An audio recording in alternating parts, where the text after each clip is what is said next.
Today's topic for YouTube slash Golden Green Collective Everything. slash snippets for everything. We cover all bases here at Green and Gold. We'll get to you through all different channels. But today we're talking about hygiene and hygiene within sugaring in particular. Love it. It's a great topic. And important, and I think one that you and I have inadvertently overlooked probably because we've been sugaring for so long and we know that it is a really hygienic way to remove hair. We sort of, well, I know I'll speak for myself, but I've kind of taken it for granted. But recently, I think you mentioned it in our last chat, and I was like, oh my God, like we've never talked about this. Maybe nobody else knows how hygienic and clean and stuff sugar it is. So Dive in. Right, well, let's start at the beginning and end at the end. I know that's very logical, but let's talk about just lying on the bed. Um, I think, where am I going with this? Okay. So traditionally, we've always used couch roll, but for anybody that's never sugared before, couch roll and sugar do not go hand in hand. You can get away with it in certain areas, very small bits. But I like to be on the safe side. So, modesty, disposable sheets, straight away, nice and clean. They cover the entire bed. And I love that. I mean, couch roll traditionally is like down the middle. And you've got all of this bit that everybody touches. So those disposable sheets for sugaring are awesome. They're so strong. They are one use. You definitely can't use it again. And I think the client just sees the bed and goes, oh, this looks clean straight away. Do you not agree? I do agree. Yeah, definitely. So I used to use, I think they call them like sarongs. So you could wash them and they were really easy to wash and very, very light. So they dried quickly. But Mm. you can't always find ones that go with like your salon's aesthetic, or maybe you don't want to be doing all the laundry. And so those disposable ones that are usually made of like bamboo and something that's very eco-friendly, and they're definitely biodegradable. Actually, yes, I won't mention it on here, but a potential collab. Ooh. Yeah, but yes, so the the disposable bed sheets and like the towels and things like that, excellent. Yeah. And then your client feels like they see that it's one use, so they see you prepping the room, it's for them, it's not being used for anybody else. It's really good at setting a good standard. See, now you've mentioned biodegradable, which then sort of makes me want to talk about there's another. So we've got talked about linen, we've talked about disposable sheets. There's also another product that you can purchase. It covers the whole bed. It is because sugar paste is biodegradable and it obviously will remove with just water. You can fully clean it per client. Like there is no way that you would walk into that room and see that bed and see that cover, and you would 100% know it was clean, ready for use for you. And that's also great. And that even eliminates the laundry, the energy, if we're talking about sustainability. It's removing the single use and creating one product that you can use again and again and again. So just if we're talking about like the beds, like we haven't even got into this conversation, and already there's so many things just for that hygienic point of view.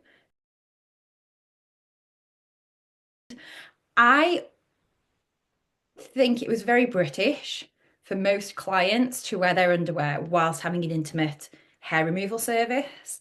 I think we were just a bit like, oh, no, we'll keep them on and we'll just maneuver around everywhere. And how unhygienic technically that can be. We know for sugaring that we will say to our clients, please bring some new underwear to change into if you've been to the gym, if you've been working all day, if you're working a hot climate, or you're going back into those environments. So straight away, just by sugaring and having that open conversation with clients, making sure that the area is hygienic during the treatment and then after, it's like whoop whoop, nice and clean. Yeah, yeah. I know. I always liken it to if anybody looks a little bit shocked, like I need to take my knickers off. I'm like, well, you wouldn't go to the hairdresser and leave your hat on, would you? Oh, Like, we're going to see it all. So, I love that.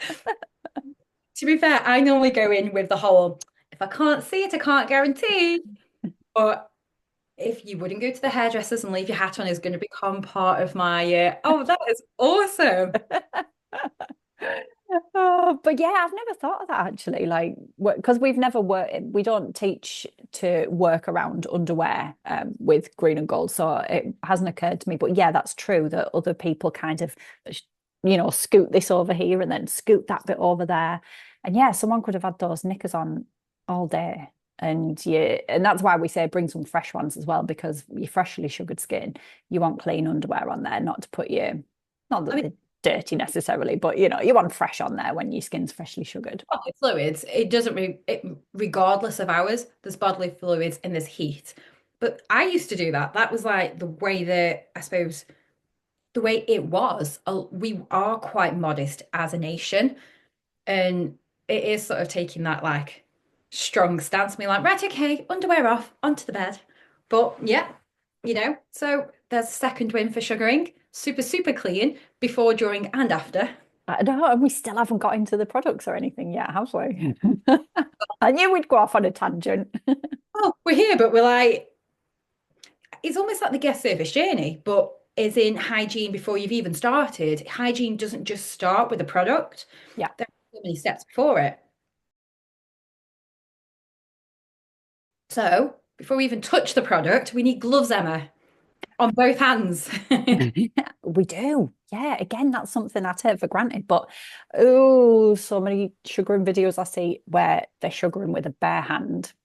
Ew, ew, This ew. confuses me because I see them with a gloved non-sugar hand and then, oh, hi hand, and then non-gloved sugar hand. But if when we get hot as a therapist or cold and we affect the paste, can you imagine the height of summer, humid room, bare hand, sweating and perspiring, holding sugar paste? How are you going to hold on to the paste with no glove on? Because I have no idea. I have definitely taken off my gloved hand to dispose of the sugar, and the perspiration inside that glove is like something else. Yeah. But it then isn't transferring into the paste because wouldn't my perspiration touching the paste that's then touching you be really unhygienic? Yeah, it's just gross all round, all the way around, up and down, disgusting, gross. I can't even excuse it. And I know that this is going to, there'll be some people out there teaching that don't use gloves to sugar. And it's not that I'm trying to call anybody out, but it's disgusting. I can't, I it's know. disgusting. Like you don't know. I've had this with clients before where they've been like, whether white social, oh, they didn't use a glove. And I'm like, how do you know they haven't just petted their dog, picked their nose, scratched their bum, touched their But phone, which are the covered like they could have done anything. And then and it's to protect the therapist as well, because how do you know what's on your client's body? Like it's not, neither of you are sterile, but by wearing your gloves, you protect yourself, you protect your client. It's not only good practice, it's essential practice to wear gloves. It blows my mind that somebody, and especially intimate waxing, But you sugaring, like there's bodily fluids. There could be blood spotting, dependent on that if the client's new, rooted hair cycles. There's so many things going on. And look at, we're in the current climate where there are so many allergies. Not that sugaring has any ingredients to react to, but if I'm not wearing a glove and I have touched, I don't know, a soap agent or the alcohol in the product and then touch that client, that can just straight away start a flare up that would look like it's the product. It's like the sugar, and actually it's not. It's whatever I've been doing prior. So gloves absolutely are an essential. yeah. Yeah, Um, without a doubt, 100% of the time on both hands, like you said, both for your sugaring hand and your supporting hand. Glove, glove, glove. Fresh gloves each time. Like don't your support hand, your sugaring hand, sorry, you don't go and touch your bottles, your powder shaker, anything like that. That's a sterile sugaring only hand. Like, yeah. And of course we go through all of this in training, but we're very, very, very strict and on this. Everywhere is clean, the client is clean, the bed's clean, we are gloved. That allows us to then actually touch the product itself, which is obviously the sugar paste. And minus the fact that we may mix our paste at the beginning, going from a clean glove into clean paste, and the opposite, like the two different, maybe, or three different types of consistencies, minus that motion, which is all clean and sterile, there's no double dipping. Ew, no, Go back to the pot. never. There's no, I mean, I suppose there is potential to need to adapt our paste, but then that's a clean spatula, and never would our gloved, sugared, bodily fluid, hair filled, dead skin celled sugar paste go back into that pot for just that extra bit. When you cast your mind back, you, I don't know if I've asked you this question. You did wax? Yes. Yes. Yeah. Okay. I was like, I'm sure she did. Um, the history and the evolution of hair removal is pretty scary. I remember being told back when I trained, back in 2006, about how waxing used to work and that they would have this like monstrosity and that they would collect the old wax, heat it up, and all the hair and stuff would sink and that would be cleaned away. Have you never been told this? Oh, you reused it. Did Not you me. reuse the Like wax? that was like the process, like back years Oh, ago. Yeah, and like the dead skin cells would like and like the hair and stuff would sink. I don't know the process. I never obviously saw it, but like when you think of the evolution of hair removal and where we're at now, we've moved on a long way. yeah. I mean, even from, so I trained, did I train? Mm, maybe about 10 years ago, 12 years ago in waxing. And I trained with a company in Browse separately, quite a renowned, well-known brand. And they have changed their protocols now, by the way. But when I learned, you use the stick to get your wax, put a bit on, go in, get some more, and it was absolutely double, triple, quadruple dipping into that back into the pot with your wooden stick. And then they did change their protocol. It was a new stick each time. But you would maybe go through, I don't know, 10 of these orange sticks to do a set of brows. So it's not particularly eco-friendly. When I learned body waxing, that was before the brows, the I was taught to use hot wax on places like lip, underarms, and bikini. But soft wax everywhere else on the body. And the soft wax was with a metal spatula that would go back into the wax to get more wax. Spread it on your client, go back and get some more, spread it on your client, go back and get some more. So that was again, but it wasn't, everyone was doing that at the time. It was double dipping galore. So I used to, this was my own process. I would take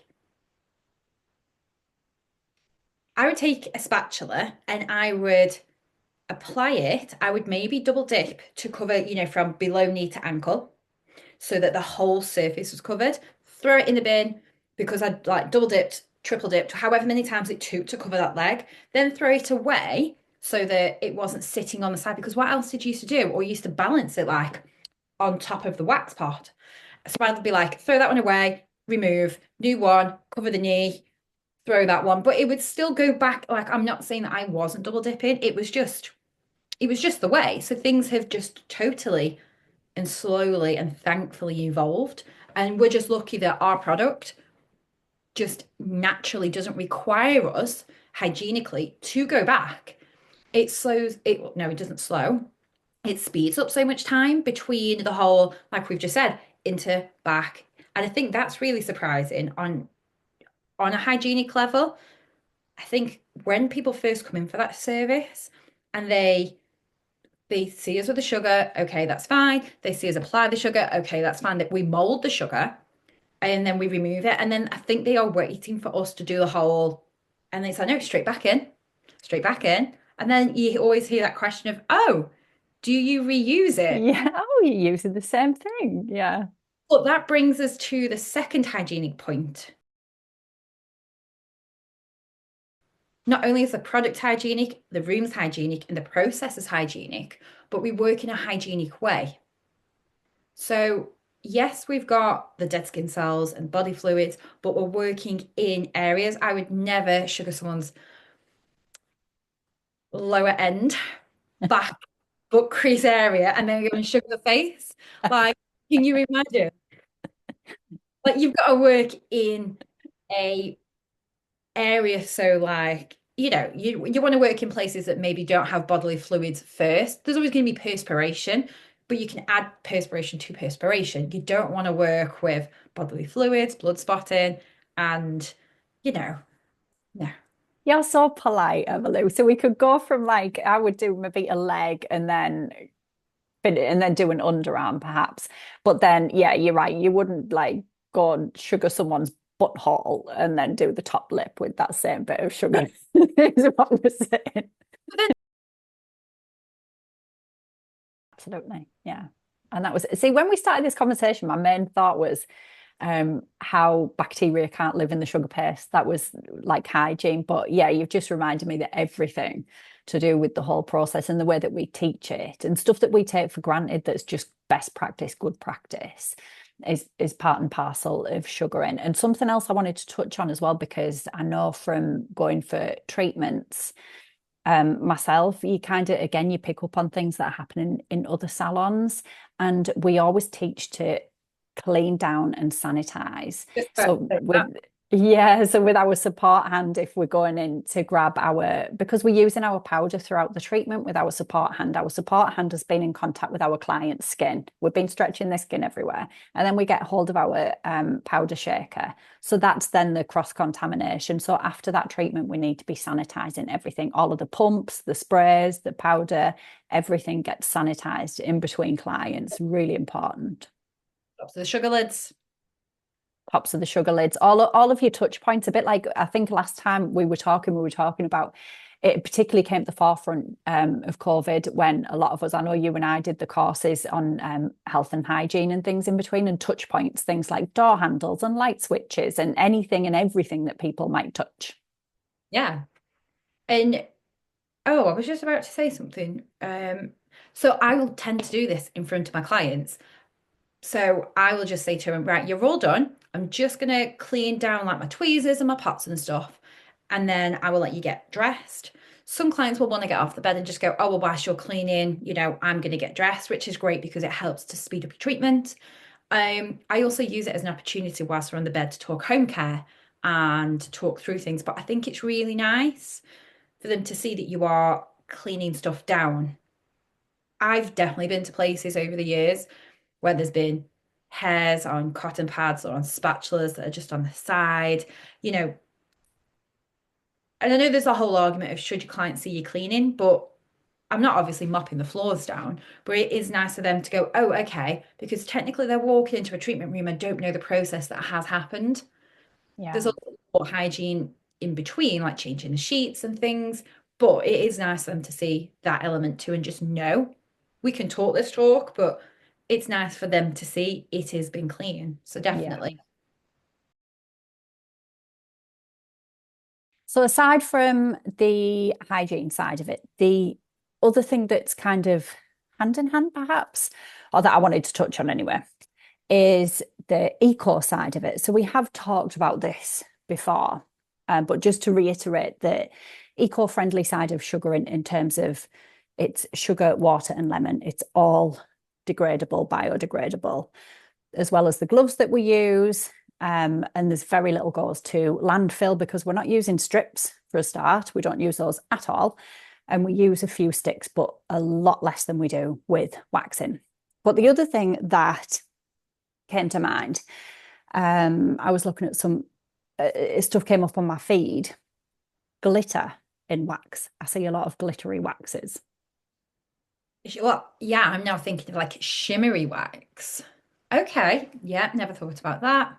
Because glitter isn't eco-friendly, like it's all just icky stuff. and it's gimmicky. And I always thought this about because when I was waxing, and you see these very Instagrammable and they're like stirring the pot and it's really shimmery and you're like, ooh, that looks gorgeous. But actually, it's only for like the therapist's benefit, isn't it? Because once you're putting it on your client, they can't even see it. So it does look good for the gram. And it is nice. It does look pleasant to use, but glitter, big no-no.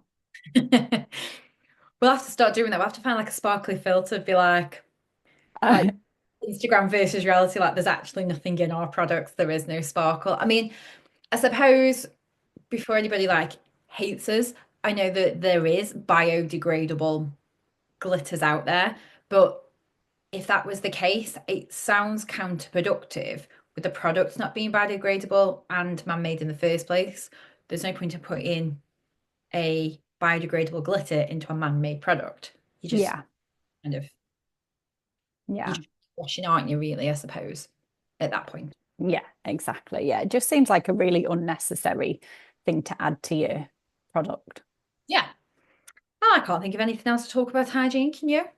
No, I think we've covered it all, unless, and if, as usual, if anybody else thinks of anything or wants to ask any questions, you can DM us, leave a comment wherever you see in this video. There's always ways to get in touch with us. And again, to let us know what you want us to talk about next time so that we're not just rambling on our own little tangents about sugar. And it'd be nice to have some input and see what you guys want to know about as well. You probably see my face because I was about to say, let us know if you've got any big icks that you've probably, if you've been in the industry for a while and that you've transitioned and something that maybe you used to do, or you're so glad that now that's not part of like the journey, then definitely let me know. Mine is definitely seeing, you know, the spatula on the strip with the hairs just left on the side, or the sticky floor, the black stick where it have traveled across. If you've got a big ick, I just want to know because I've probably seen most of these and I want to like reminisce in the ickiness. So the comments down below. Oh, me too. That's going to be such a good one. I'm looking forward to that. Yeah, Back the of my ick parrot. video. Back of my parrot and I didn't even know it. Well, I'm out already, so can we wrap up for today? Therefore, thanks, Em. See you next week. All right, bye.